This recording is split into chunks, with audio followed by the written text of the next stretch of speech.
Hello, everyone, and welcome to part two of your Week 7 online class. We will be looking at child development theory. It's important for us to study theory. It lets us evaluate our own views, our actions, and most especially our reactions when we're working with young children. And it is important that early childhood educators understand theoretical approaches so that we can explain or better articulate behavior and learning that we observe in young children. We are better able to respond also, most importantly, to young children's behavior. So we're going to have an overview of the different developmental theories, the theorists that you will be covering in the next few semesters. A theory is a logical set of ideas designed to explain an observation in a specific field. A theory is a set of ideas that explain how children grow and develop. They explain how children learn and when they are more likely to learn specific concepts and skills. Some theories focus on growth, some on learning. Developmental theories usually explain changes in a child that result from an interaction between growth and learning. A valid theory is backed up by observation and research, and you're going to see this as we look at the different theorists that we focus on in relation to child development. Jean Piaget was most influential in the cognitive area of development. His work has influenced early childhood education and how we as educators believe children think and learn. His theory explained how children's understanding of the world continues to grow through changes made as a result of interaction between the individual and the social environment. He believes that the child must be active in their learning. He believes that children actively create and construct their knowledge by exploring their environment. He also believes that dramatic play or symbolic experiences are essential to cognitive development. And he looked at development by creating a series of stages of cognitive development. The first one being the sensory motor stage from birth to 2 years, the pre-operational stage from age 2 to 6 years, concrete operations stage from 6 years to 12 years, and the formal operations from 12 years. When you watch the video after this presentation, you will see that Piaget poses such an important question. He says in the video, should we try to develop creative and innovative minds? I want you to think about that, especially when you're going to be working with young children next semester. Are you helping children learn by asking questions, by giving them an opportunity to use their environment instead of the adult telling the child what to do? We know that children learn through exploration, so it's important that we encourage them to use their senses.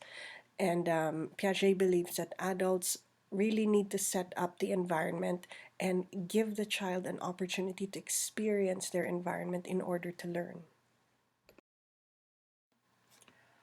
Arnold Jessel proposed the maturational theory, which is one of the first biological theories. And according to Jessel, child development, the maturational theory, is a theory that views development as unfolding according to a specific and prearranged plan within the body. According to Jessel, development is a natural unfolding, which is a biological plan, and that experience or there is little environmental influence in the child's development. So, what this means is that children mature as they grow, and personalities and temperament are revealed with little influence from the surrounding environment. He is most interested in looking at the norms of development, which is what you're familiar with when you think about your ages and stages. Those are norms of development. And they are what a child usually performs, how a child performs a skill at a specific age. So Jessel identifies developmental milestones that occur at a specific age level. And this is helpful when you think about how you can help guide yourself when planning for young children, because you will look at the child's age and then you compare that to developmental norms. Vygotsky is best known for recognizing the importance of social interactions when children learn. It's also known as the social cultural theory, which considers the effect of culture when looking at learning about children's behavior. Vygotsky also believed, just like Piaget, that children construct their own understandings of the world.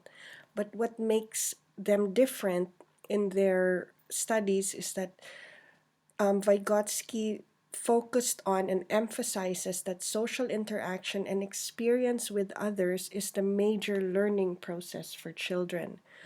It has this information has really great importance for us to look at, because when we're planning for young children, you want to really think about that critical role you have when you're interacting, when you're asking questions, when you're encouraging children to help you understand what it is they're learning.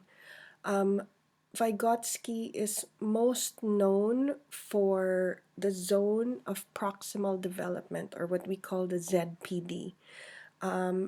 This means that Vygotsky looks at scaffolding as an essential process in which an adult supports the child's learning. So, scaffolding is when we provide support as the child moves from current development to a higher level. It doesn't mean that we're giving children the answer.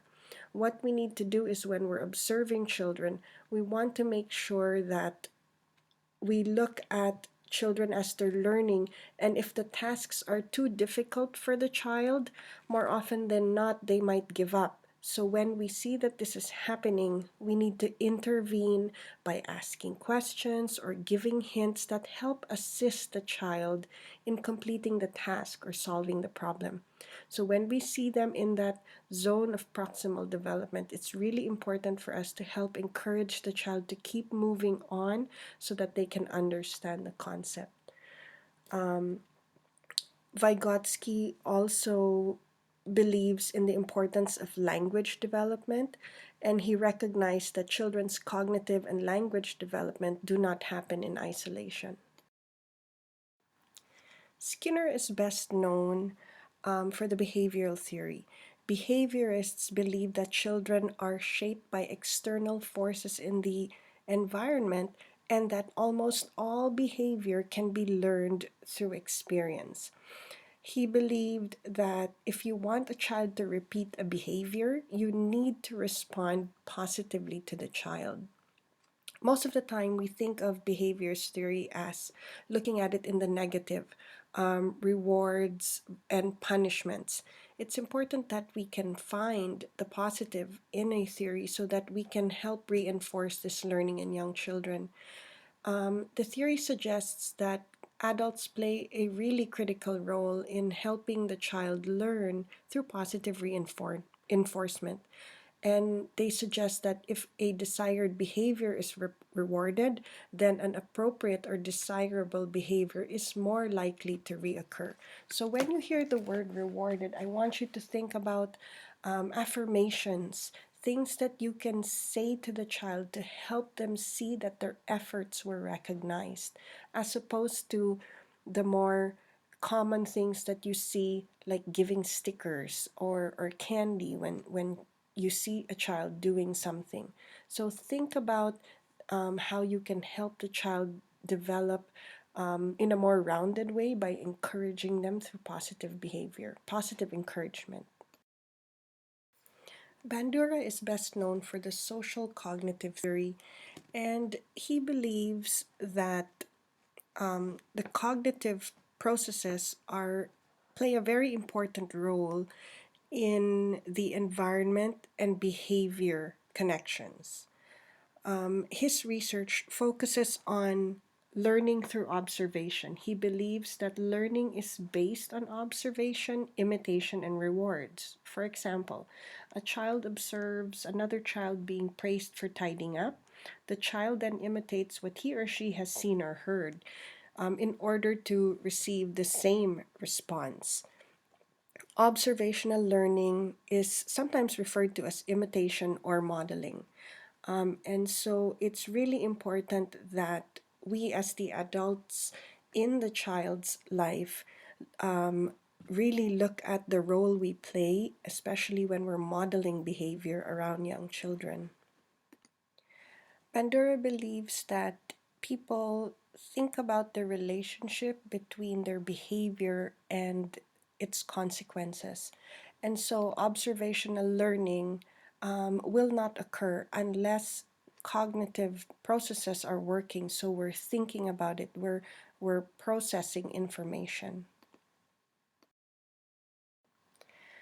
Erickson's work is most known in the social and emotional development areas.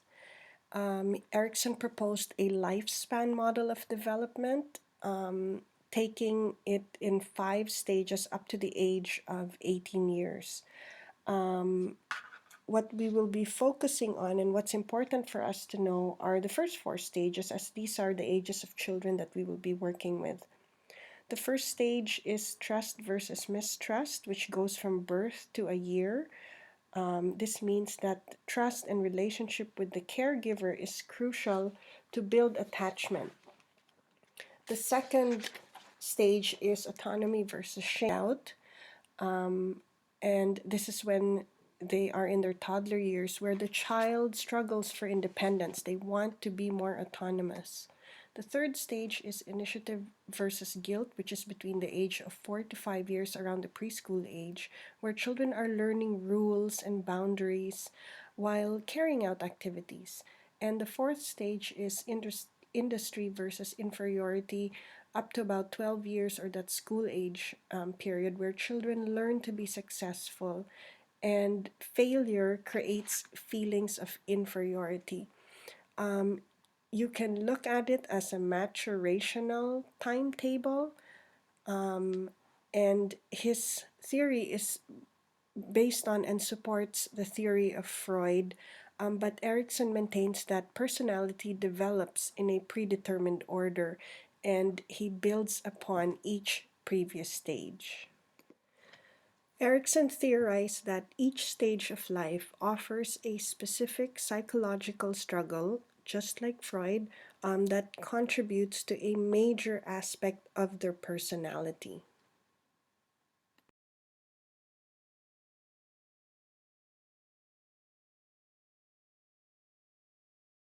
It's important for us to know that each theory provides us with information and helps us to understand why children behave the way they do and how they can best learn.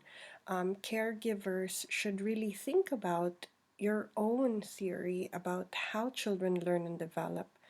It's important for us to remember that learning in all domains are interrelated. Learning doesn't happen in isolation. A child doesn't learn only language and doesn't learn anything in other domains. So learning doesn't happen in isolation. Children play a big role to help shape their own development and are able to influence others' responses. So it's important for us to support children when they are learning so we can help them learn the best way that they can.